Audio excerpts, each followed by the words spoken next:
Good day, folks. Everything new under the sun. Well, you will know if you've been watching my videos that I think a great world war comes before the world is ready to accept a mark of the beast, new world order, a world currency, a world government, and an antichrist figure. I think significant pain and trouble comes, famine, economic collapse, and basically World War III precipitates all of that.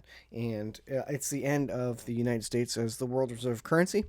And so I think this world war that I think is coming, World War III effectively, is what kicks us into overdrive in terms of end time Bible prophecy. Now, this is interesting. The F-16s apparently are getting ready to be sent to Ukraine. And sorry about the background noise there, but 24 F-16s. And apparently they're going to be equipped with B-61 nuclear bombs. I don't know if that's true or not. This is BP Earthwatch. But if that's the case, my goodness, we all knew they were sending F-16s. But to have nuclear weapons on, maybe it's a deterrent thing. Something for you to look into. I'm still looking into it, but it's interesting. And so NATO has basically threatened Russia with nuclear war as they've brought nuclear weapons onto the table now.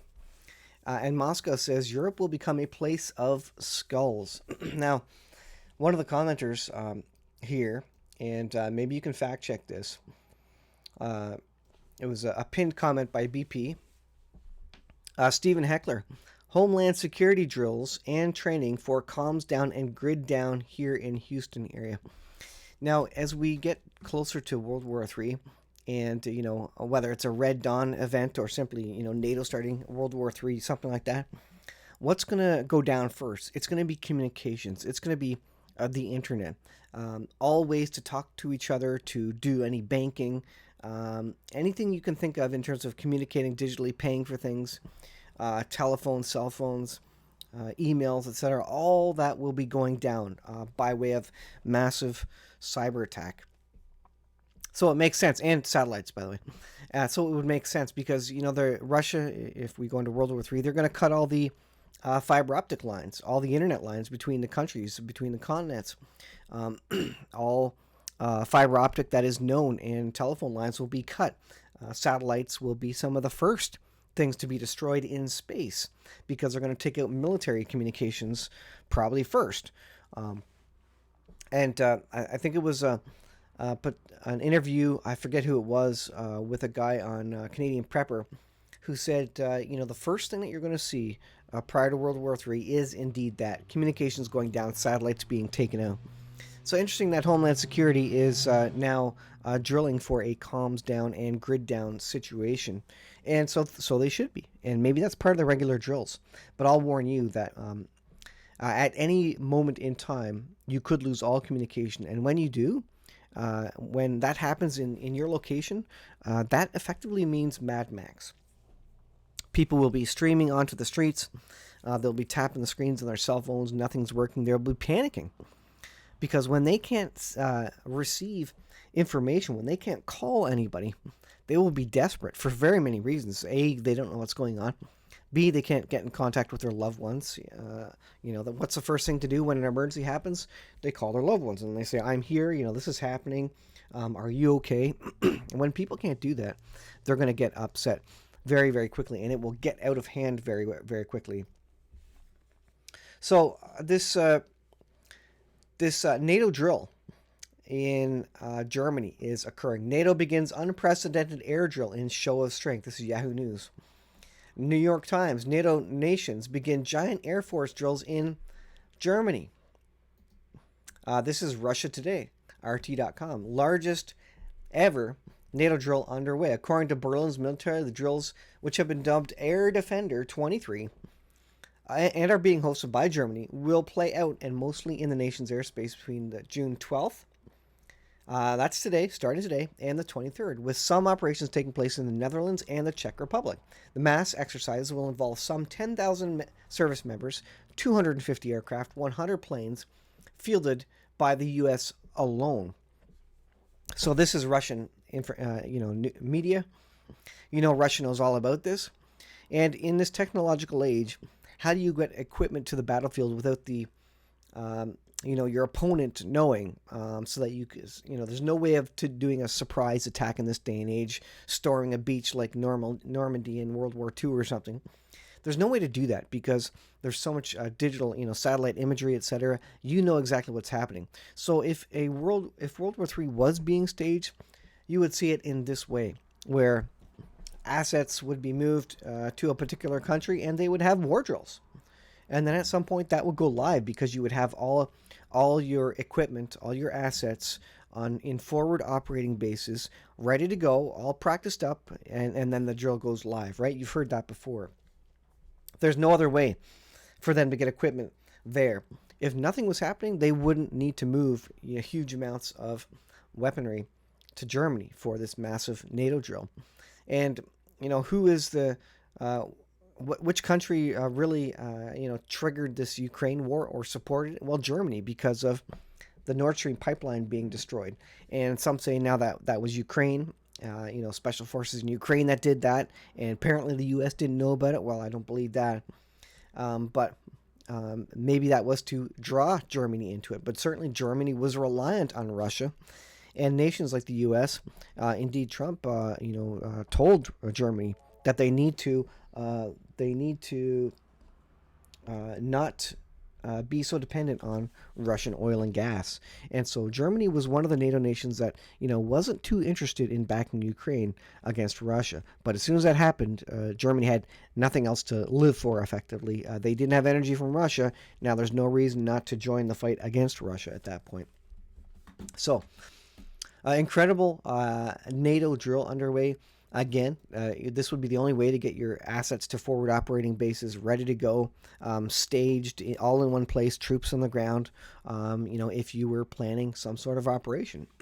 And there was no other way to do this covertly. There was no other way to get everybody in place for the start of a war. So I'm not saying it is or will be a false flag or some sort of staging ground for World War III, but if you want to do it, that would be the way to do it.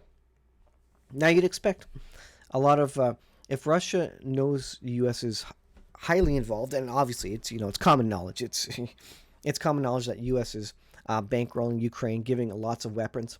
So it would make sense that they would be doing things covertly in the United States. Cyber attacks, they're doing that. Fires, mysterious explosions, all that sort of thing. And I kind of wonder if that's what this is. So this is the truck disaster. A truck blew up coincidentally under an I-95 bridge, and it's going to take months to rebuild. And this was a significant bridge. Is this, Russia maybe testing out some operatives in the United States and seeing how much critical infrastructure they can take out by way. I'm not saying that's what this is, but Pennsylvania governor issues disaster declaration after the bridge collapse here. And didn't we see a similar bridge collapse in Crimea? Yeah, we absolutely did. So at some point you got to say, there's some interesting coincidences going on. And maybe they would happen outside of wartime. Maybe these are complete, oddities, completely unrelated. But in a time of war, you got to ask the question, is there anything to these coincidences? This is U.S. and Iran, and U.S. has no interest in going against Iran, I think. But they're just warning Iran. U.S. reportedly warned Iran against enriching uranium to 90%. During indirect talks last month in Oman, U.S. officials reportedly sent messages to Iranian officials warning the regime against enriching to 90%. And this reminds me of the Ezekiel 38 war, where nations are warning Gog in the land of Magog and the accomplices, those who go with Gog into Israel. These nations, these other nations, Tarshish and the young lions thereof, they're warning the invaders, saying, don't do that. What are you doing that for? Why are you doing that? They're just saying a bunch of words, but they're not actually helping Israel at that time. Will they help Israel when Israel needs to deal with Iran? I don't think so. Certainly not with this administration. I don't see it. And so, it's playing right along with exactly what happens in Ezekiel 38, I think, where they're simply saying a bunch of words. They're not backing it up with military strength. There's no interest no political interest to go into Iran or to significantly help Israel. The U.S. hands are full in, Taiwan, in Ukraine, and elsewhere. They're not interested in going to a massive third theater of war. Not that they're not interested; they probably would be interested because there's probably a lot of money there, but they're stretched too thin now. They physically can't. They don't have enough weapons, ammunition, people to beat Russia, to beat China, and to beat Iran. It's just simply not going to happen. They don't have the ability. The United States is probably the world's strongest army, but they can't go up against all these massive nations all at once. And so you'd expect Ezekiel 38, if it does come after the flare up of World War III, and maybe the United States is taken out by way of cyber attack, and there's still a country left, but they're not significant enough to be named as the United States in the Bible. Then maybe they don't have the political will, or they don't have the money or physical ability to support Israel during that time. So interesting to see all these events happening. It's a scary time for many people. If you don't know the Lord Jesus Christ as your personal Lord and Savior, He died and rose again about 2,000 years ago for my sin and your sin. He's coming back soon. The Bible speaks of these last days, and it speaks of what's to come, and we haven't even gotten to the stuff that it's speaking about. We're just in the wars and rumors of wars section, but when it gets to the more detailed Ezekiel 38, Psalm 83, Isaiah 17, and other significant battles, these are not even part of that yet.